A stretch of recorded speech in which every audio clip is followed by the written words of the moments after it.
A medida que avanzamos más allá de Nicea y la crisis arriana, la Iglesia ahora enfrenta una nueva crisis, y la nueva crisis con respecto a la cristología es una crisis en la que la Iglesia tiene que pelear una guerra en dos frentes.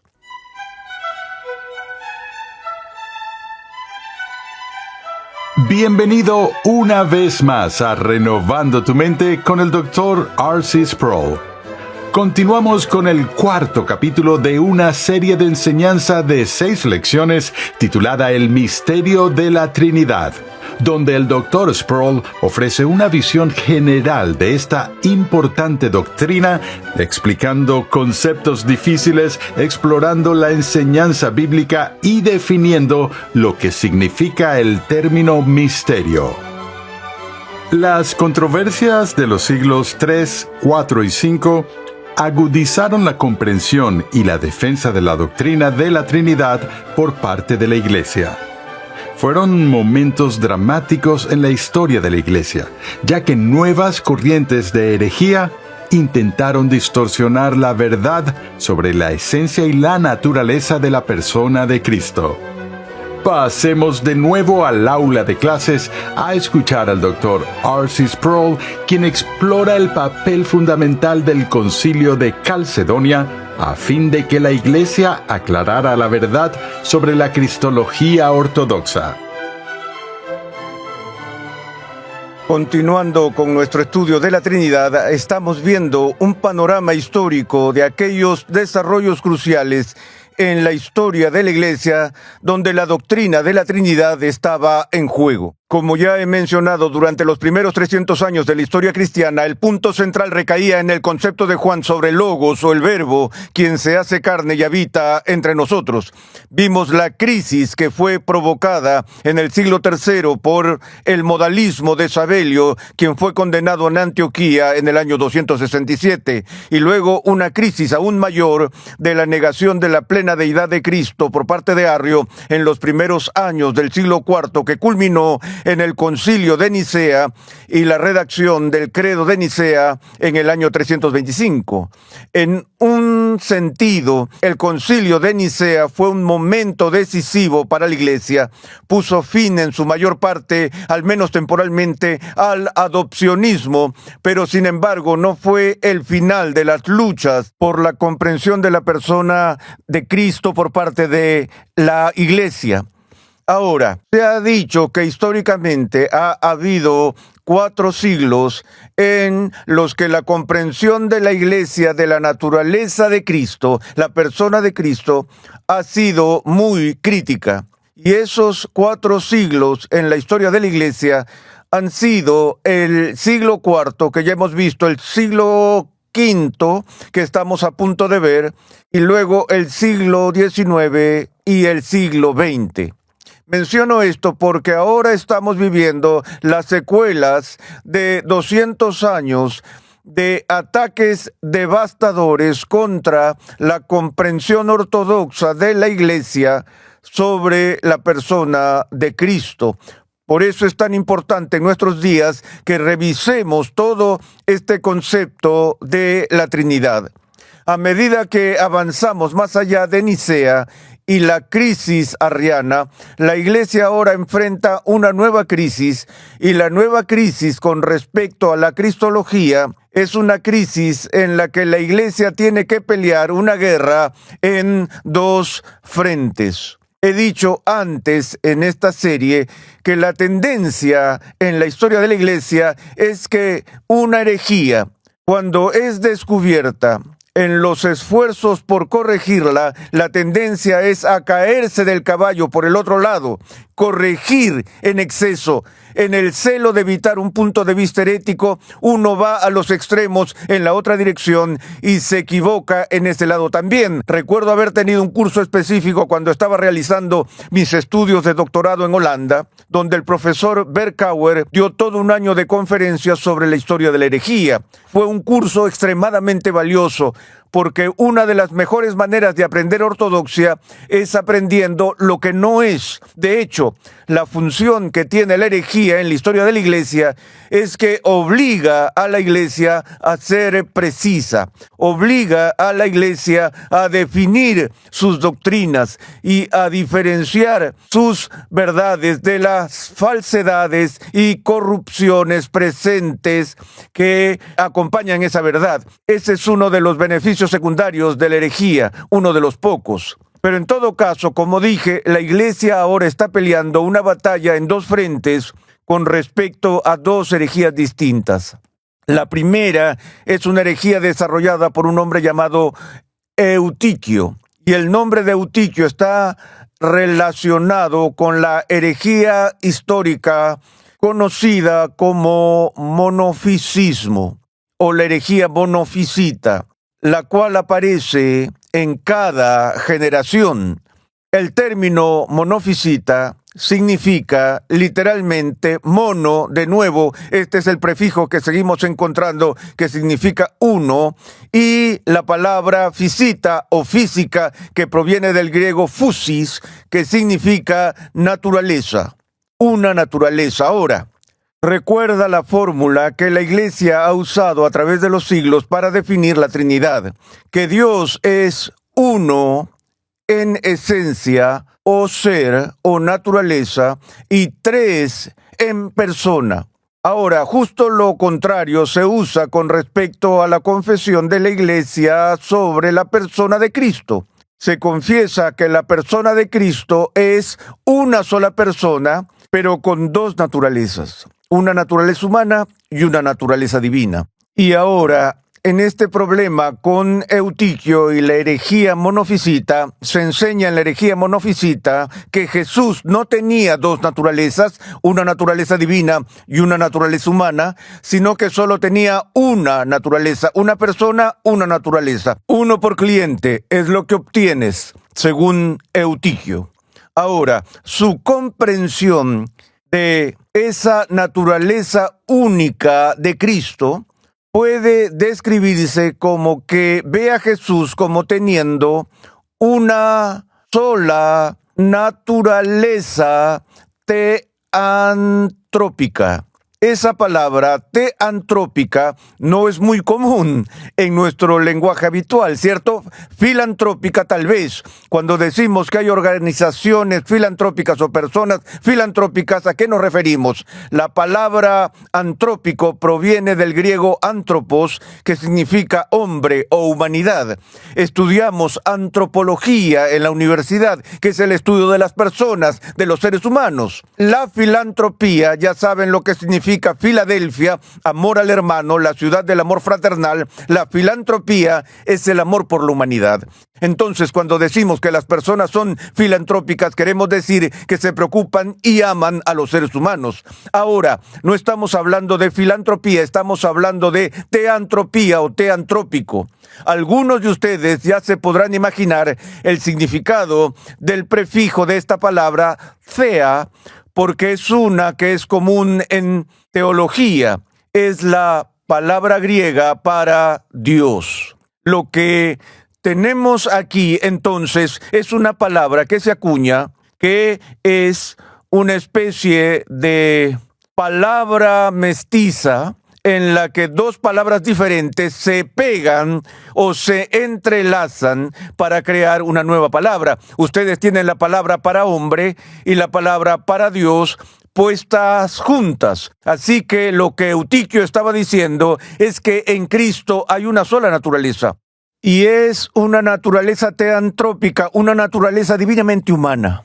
O bien se podría concebir al revés, una naturaleza humanamente divina. Pero no es como si tuviera dos naturalezas distintas, una divina y otra humana, sino que solo tienes una naturaleza. Y de hecho, lo que tienes en esto, y esto es lo que la Iglesia se dio cuenta en el siglo V, es que tienes un concepto de Cristo donde Él no es ni Dios ni hombre. Él es más que hombre y menos que Dios. Tienes una especie de humanidad deificada o una deidad humanizada. Entonces, la distinción entre humanidad y deidad se oscurece y ofusca en este tipo de pensamiento. porque lo que está sucediendo aquí en la herejía monofisita es que las dos naturalezas de Jesús están siendo mezcladas o confundidas. Como dije, en Calcedonia, a mediados del siglo V, en el año 451, la Iglesia tuvo que luchar no solo contra Eutiquio y su herejía monofisita, sino que tuvo que luchar en esta guerra en dos frentes. Y el frente oriental, si se quiere, fue la herejía gemela del nestorianismo, llamada así por su fundador, Nestorio. Nestorio básicamente dijo que si tienes dos naturalezas, tienes que tener dos personas.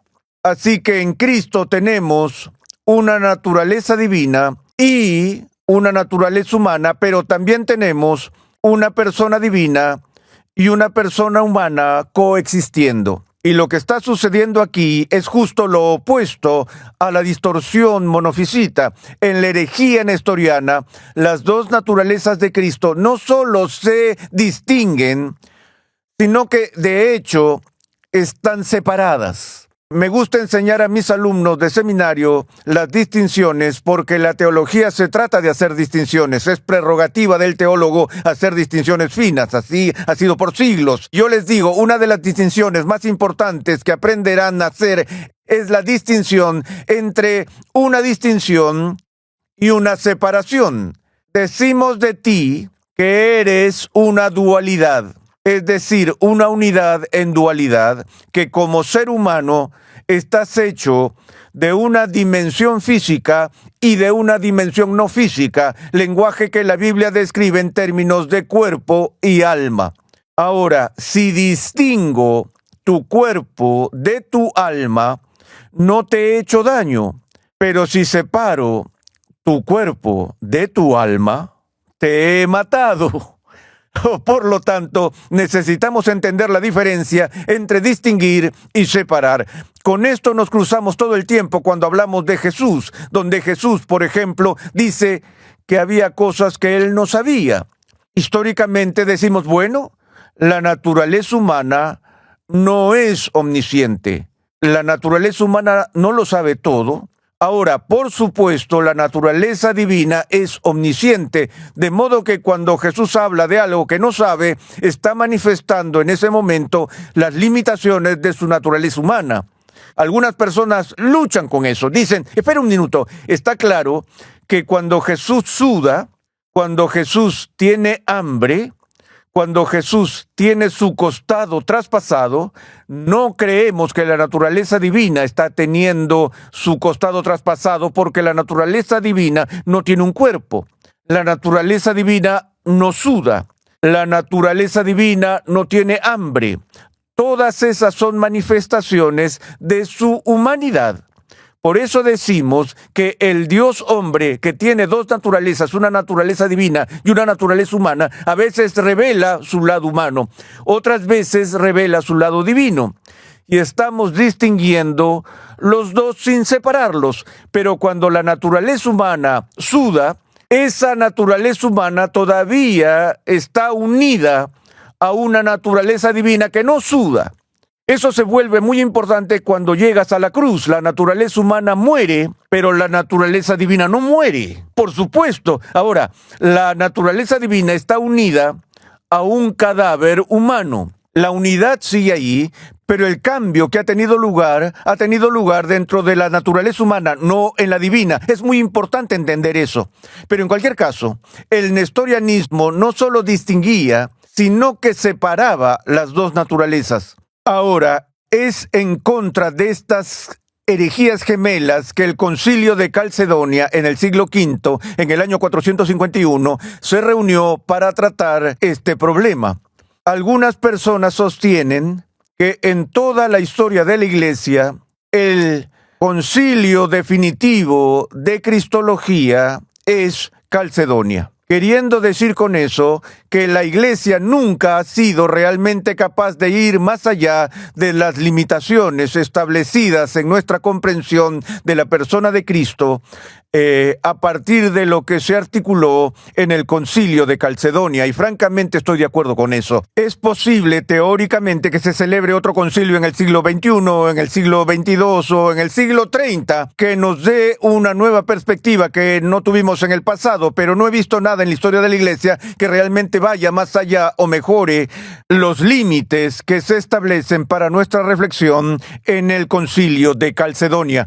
Y Calcedonia es famosa por varias cosas. La primera es por la afirmación o confesión de que Cristo es vera Deus, vera homo. Tomemos un segundo y piensen en esto con cuidado. Lo que estos términos gemelos significan es esto, que Jesucristo en la unidad de las dos naturalezas, que la persona de Cristo es verdaderamente Dios y verdaderamente hombre, que Él tiene una verdadera naturaleza divina y una verdadera naturaleza humana. Déjame decirte cómo escucho esto verbalizado con frecuencia por personas que deberían saberlo mejor. En nuestra propia cultura de hoy, dicen, bueno, lo que la Iglesia confesó en Calcedonia fue que Jesús era completamente Dios y completamente hombre. Ahora sí tienes una contradicción. Si estás diciendo que la persona es completa y totalmente divina, entonces tienes una naturaleza.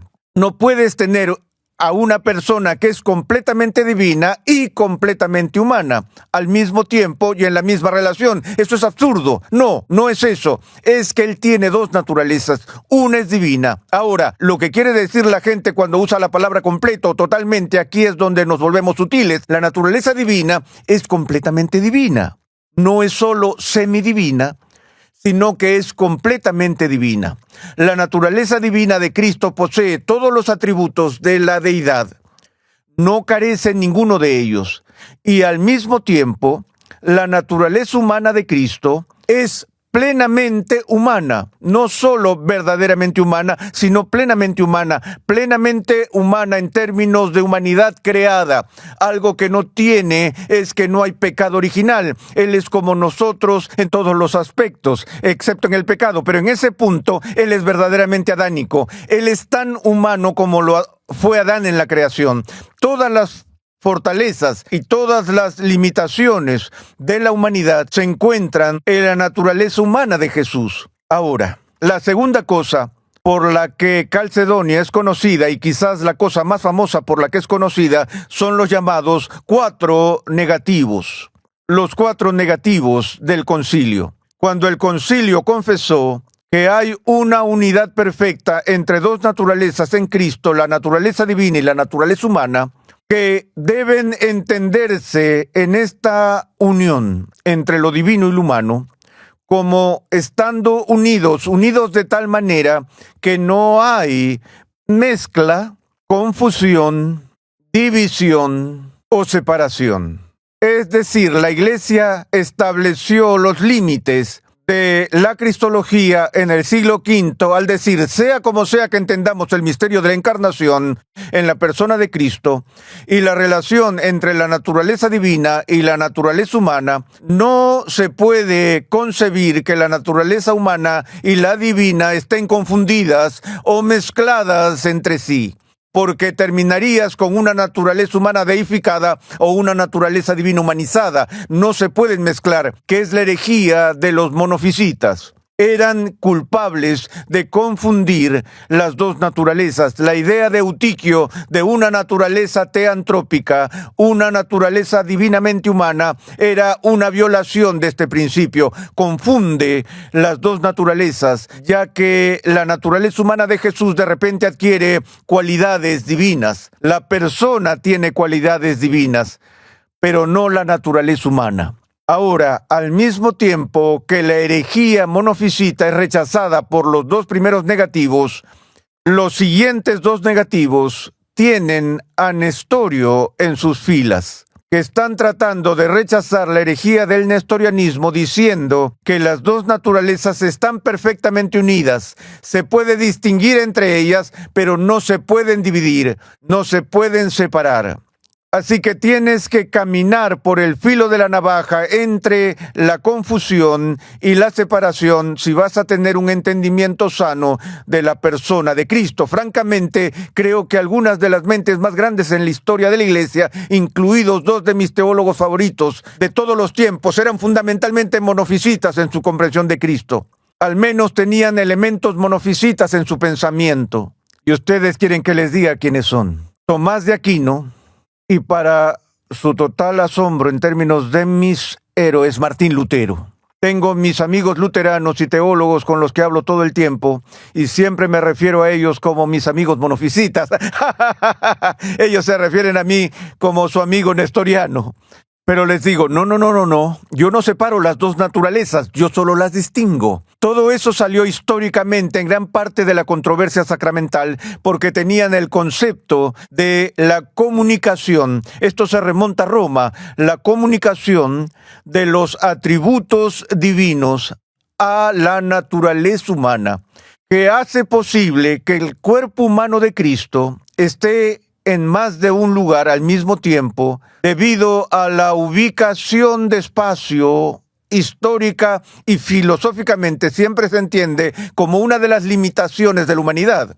Una naturaleza humana no puede estar en tres lugares al mismo tiempo. Ahora, se puede unir a una naturaleza que puede estar en tres lugares al mismo tiempo. La naturaleza divina podía estar en Perú, Bolivia y Colombia al mismo tiempo, pero la discusión sacramental históricamente era sobre si el cuerpo físico de Jesús, que pertenece a su humanidad, podría estar en tres lugares al mismo tiempo. Y la respuesta de los que sostenían eso era, él podía estar presente porque él recibe la comunicación del atributo divino de la omnipresencia. El atributo divino se comunica a la naturaleza humana. Una cosa es que la naturaleza divina comunique información a la naturaleza humana, otra cosa es comunicar atributos, porque si comunicas un atributo divino a una naturaleza humana, acabas de deificarla en ese momento. Ahí es donde las controversias han rugido a través de nuestra iglesia. Esto todavía continúa hoy en día, y cuando la gente se opone a eso, se les acusa de nestorianismo. Permítanme darles el tercer elemento de este concilio que es tan importante, y es que después de los 4 negativos, creo que hay un punto y coma, puede ser un punto y coma, pueden ser 2 puntos. La cláusula final de esto dice: cada naturaleza conserva sus propios atributos. Es decir, en la encarnación, Dios no renuncia a ninguno de sus atributos, y tampoco la humanidad renuncia a ninguno de sus atributos en la encarnación. Es por eso que decimos que el cuerpo humano de Jesús, la naturaleza humana de Jesús, todavía está sujeta a límites geográficos. Pero una de las grandes herejías del siglo XIX fue la llamada herejía kenótica, que decía que en la encarnación la deidad renunció a algunos de sus atributos para unirse a esta naturaleza humana, lo cual es una violación de Calcedonia. Por cierto, y tengo que decir esto, esta semana recibí la segunda carta de alguien que leyó mi libro Renewing Your Mind, Renovando tu Mente, que ya va por su tercer título y su tercera edición, cuya última edición fue realizada por un editor de la casa publicadora, y después que lo hicieron me la enviaron. Después de que hicieron los cambios me pidieron que diera las correcciones y pruebas finales, lo cual hice rápido, y me perdí algo que alguien que lo leyó me escribió y dijo: no puedo creer que enseñes la herejía kenótica, porque en una de las páginas de ese libro dice que en la encarnación Jesús dejó a un lado su naturaleza divina. Cuando vi eso, casi me desmayo. Llamé al presidente de la editorial. Dije, esto debe ser mi culpa, no me di cuenta de eso. No diría eso ni en el peor día de mi vida. Le pregunté, ¿qué podemos hacer? ¿Sabes lo que hizo? Sacó de los estantes todos los ejemplares que tenían en inventario y los reimprimió para corregir ese error. Lo que me pareció algo tremendo de parte del editorial. También recibí una carta de otra persona que leyó lo mismo de esa edición. Lo que quiero decir es que así se cometen esos errores. Es terrible. Aún en nuestros días tenemos estas personas corriendo por ahí diciendo con ligereza que en la encarnación Dios ya no retiene sus atributos divinos. Calcedonia, verdadero Dios, verdadero hombre, sin confusión, mezcla, separación o división. Cada naturaleza retiene sus propios atributos.